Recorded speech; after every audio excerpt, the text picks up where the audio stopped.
happened to Yahoo? A tale of poor decisions. If you want to know anything about Yahoo, you'd probably Google it. But there was a time when Yahoo used to be Google. Shocking, right? Yahoo was founded by Jerry Yang and David Filo in 1994. It was a veritable web titan and one of the pioneers of the early internet era of the 1990s. From being the most visited site globally and once worth $125 billion to being acquired by Verizon for $4.48 billion, Yahoo has seen its downfall. So what happened to lead to such a turn of events? Why did Yahoo fail? The reasons are multifold. 2 missed opportunities of acquiring Google, one of the biggest tech companies, a 500 million users data breach, a failed bid to acquire Facebook, and refusing a $44.6 billion merger with Microsoft. Welcome to yet another thrilling and fun video. In this video, we will explain to you the different factors that accumulated together, eventually leading to Yahoo's fall. Make sure you're subscribed to our channel for a library of incredible videos. Also, hit the bell icon to get notified about our newest updates.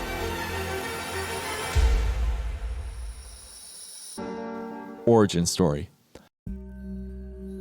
Yahoo was one of the pioneers of the early internet era, an acronym for yet another hierarchically officious oracle. It ushered in the new internet era and put together a multi-purpose website that had skyrocketing popularity. In its prime, it purchased Yahoo Broadcast for about $6 billion, which is similar to present-day YouTube. Way before Spotify and YouTube Music existed, Yahoo Music let people listen to songs at low prices. Yahoo was among the first online websites that introduced the idea of modern emailing to people via Yahoo Mail. It also introduced other services like Yahoo News, Yahoo Finance, and Yahoo Sports to expand its domain further. In the early 2000s, just before the dot-com bubble burst, Yahoo was the most visited site in the world. Yahoo grew exponentially and acquired a wide range of companies and introduced numerous new features for its customers, leaving all the competition behind. It garnered immense support and earned 2 rounds of venture capital funding before its IPO in 1996. Yahoo's stock price almost doubled in the late 1990s during the dot-com bubble and reached an all-time high of $118.75 in 2000. The dot-com bubble was a stock market bubble in the 1990s and was a period of massive growth in the use and adoption of the internet.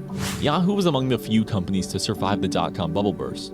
At the time, its stock price reached an all-time low of $8.11. However, as the internet era evolved, so did Yahoo's homepage, which had become the starting point of the World Wide Web for millions of people. Yahoo's success was short-lived, and it could not keep pace with the advancing trends of technology over the years, though. Yahoo accumulated the wrong choices and its market value started to depreciate. Eventually, users started switching over to alternatives, and Yahoo lost all its value as a company. A tale of poor decisions. Yahoo's downfall can be attributed to a string of wrong decisions and missed opportunities. Number 1. A lack of futuristic vision. True to the adage, skill comes to many, but vision comes to only a few. Lack of foresightedness can be considered one of the main reasons things turned out this way for Yahoo. It failed to estimate rightly where to invest and how to head forward and keep up with the ever-changing trends and advancing technology. It lacked talented and skilled people with strategic vision for the future. When Jerry Yang and David Filo conceived Yahoo in January of 1994, they were still only students in Stanford University. Yahoo had become unable to foresee future trends and missed out on some big opportunities back in the day. They refused to acquire Google twice, made several unsuccessful acquisitions, failed to acquire Facebook, and also refused a merger with Microsoft. In 1998, Larry Page and Sergey Brin, the founders of Google, had approached Yahoo to sell Google for $1 million since they wanted to continue their studies further. However, Yahoo refused the offer. At this time, Yahoo Directory was the most popular search engine with 95 million page views per day, 3 times more than its rival Excite. This search engine wasn't developed, rather it was based on indexing technology. Yahoo did not finance the development of its own search engine, even though they had the resources to do so, which is a big mistake in retrospect. Then, Yahoo began using Google services for its search engine in 2000. This allowed for Google to gain notoriety and develop itself faster. While Google was developing its services, Yahoo confirms its lack of vision for the future by multiplying acquisitions in all directions without taking time to develop them. Yahoo invested a lot of money in acquiring companies like Broadcast.com for $5.7 billion and GeoCities for $3.6 billion. These decisions led Yahoo further down the hill. GeoCities was an ultra-popular solution that allowed users to easily create web pages, but Yahoo failed to develop GeoCities and let its services die. Yahoo also purchased Flickr in 2005 for $25 million with the intention of tapping into social networking. However, once again, the plan wasn't executed well, and they missed out on the social media train. Yahoo lacked vision and paid less attention to cater to a community that it had built. The company could not retain its customers or expand the customer base because the focus was not on introducing new features or growing the community. In 2013, Yahoo purchased Tumblr, a microblogging and social networking site, for $1.1 billion, but failed to turn the acquisition into a profit-making component. It failed to innovate, understand the right direction to head forward in, and keep the pace with competitors in the industry. And eventually, Tumblr fizzled out of existence. Tumblr continued to lose users under the leadership of Yahoo and was sold in 2019 by Verizon to Automatic, the publisher of WordPress.com, for an amount approximately $10 million less than when Yahoo acquired it. Yahoo acquired startups in all directions without successfully integrating them into its ecosystem. Yahoo's executives refused to buy Google for the second time in 2002 for $5 billion.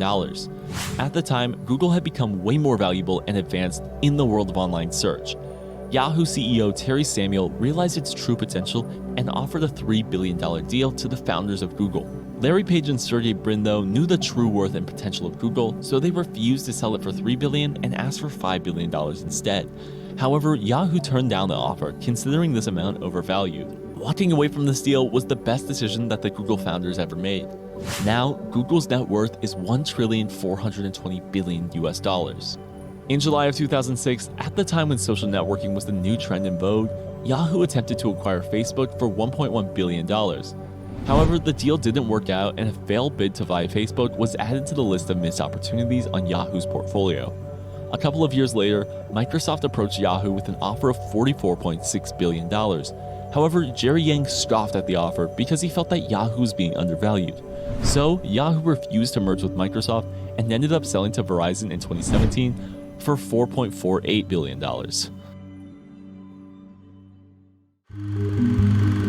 Number 2. Massive data breach and frequent server crashes. Yahoo has faced two major data breaches, one of them being the largest ever on record. Yahoo reported a data breach of over 5 million user accounts in 2014. The company also disclosed another data breach that had occurred in 2013, in which hackers impacted about 3 billion of its users' accounts. Yahoo has faced frequent server crashes even during a time when it was at its zenith. This reduced the quality of user experience and gave users an incentive to switch over to efficient, emerging alternatives that were coming up then. This is the biggest flaw in the history of the internet that a web giant has ever experienced. They lost trust of their users. In 2017, Yahoo was finally bought by Verizon for only $4.48 billion, a paltry amount when you think of what Yahoo was worth in the mid-2000s. Yahoo's ultimate fate can teach future businesses that it has to keep up to date with trends and advancements to stay in the game, or things might falter. If Yahoo would have had a much deeper understanding of what its users needed and a foresight vision, things might have turned out differently.